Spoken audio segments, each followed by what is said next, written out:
লিটন সাহেবের উনি ফাঁসিয়ে দিয়েছে। আমরা চাই ওনার এই মুহূর্তে এক্ষুনি ওনার পদত্যাগ।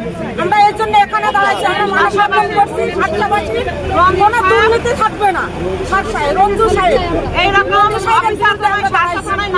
না থাকে কেন আমাদের দুর্নীতিটা হচ্ছে আমাদের শাসা থানার যে পিআইও সাহেব আছেন, 5ই আগস্টের পর থেকে আপনারা জানেন জনপ্রতিনিধিরা সব পলাতক, যেহেতু একই সরকারের ছিল, অনির্বাচিত সরকারের প্রতিনিধি ছিল তার।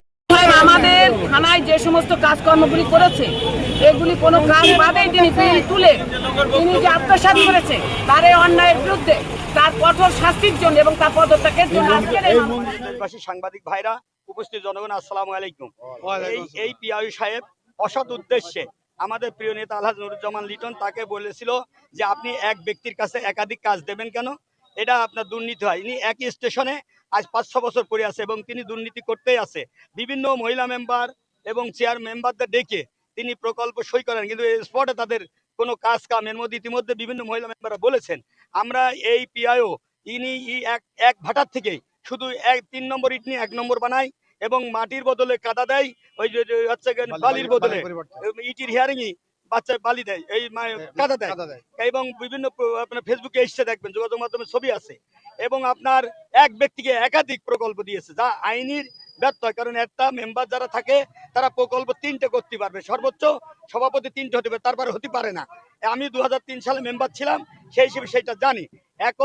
এখন আমাদের প্রশ্ন হচ্ছে যে এই দুর্নীতি বাজপিয়া অনেক অনিয়ম করেছে বহুদিন ধরে আওয়ামী লীগের সাথে একাকার হয়ে, এবার বিএনপির কিছু লোকের সাথে, মানে কয়েকটা লোকের সাথে, কিছু সংখ্যা লোকের সাথে এটা একাকার হয়ে সে অন্যায়গুলো দুর্নীতি করে যাচ্ছে। আমরা দুর্নীতির বিরুদ্ধে, আমাদের প্রিয় নেতা আলহাজ নুরুজ্জামান লিটন তার দুর্নীতির বিরুদ্ধে কথা বলায়, তার পরিকল্পিতভাবে তার অডিওটা তিনি নিজেই পরিকল্পনাভাবে রেকর্ড করে এটা সমাজ। আমরা এই পিআইও রঞ্জুকে আমরা দ্রুত অপসারণ চাই। আজকের মধ্যে যদি না হয় আমরা বৃহত্তর আন্দোলন যাব এবং আজকে তাকে অবঞ্চিত ঘোষণা করা হচ্ছে সাতক্ষীরা উপজেলার। আমরা প্রশাসনের কাছে যাব, তার মাধ্যমে প্রশাসনের মাধ্যমে, যেহেতু আমরা আইনের শ্রদ্ধাশীল, বিএনপি রাষ্ট্রীয় ক্ষমতায়, আমরা বিএনপির কর্মী, আমরা চাই দেশ শান্তিপূর্ণভাবে চলুক, কোনো দুর্নীতি না হোক। সেই কারণে আমরা এর অপারেশন চাই আজকের মধ্যেই। যদি তাকে না নেওয়া হয় স্টেশনে সরিয়ে, জনগণ কি করবে দায়ভার কিন্তু বিএনপি নেবে না। আমরা রহমান রহিম, প্রিয় সাংবাদিক ভাইরা, শার্শা থানার সর্বপর্যায়ের নেতৃবৃন্দ এবং জনসাধারণ, সবাইকে আমার পক্ষ থেকে আন্তরিক শুভেচ্ছা সালাম। আমরা আজকে এই মানববন্ধন করছি একটাই কারণে, আমাদের এই যে শার্শা প্রকল্প বাস্তবায়ন কর্মকর্তা রঞ্জু সাহেব, উনি দীর্ঘদিন এই কর্মস্থানে থাকা পর্যন্ত এই দীর্ঘ 4 বছরে দুর্নীতি করে আসছে। তার প্রতিবাদ স্বরূপ আমাদের শার্শা উপজেলা বিএনপির সম্মানিত সাধারণ সম্পাদক আলহাজ লিটন তাকে মোবাইলের মাধ্যমে একটি অনিয়ম সম্পর্কে তার কাছে জিজ্ঞাসা করে। উনি এক পর্যায়ে উত্তর না দিয়ে আমাদের নেতা নুরুজ্জামান লিটনকে সে হুমকি দেয়।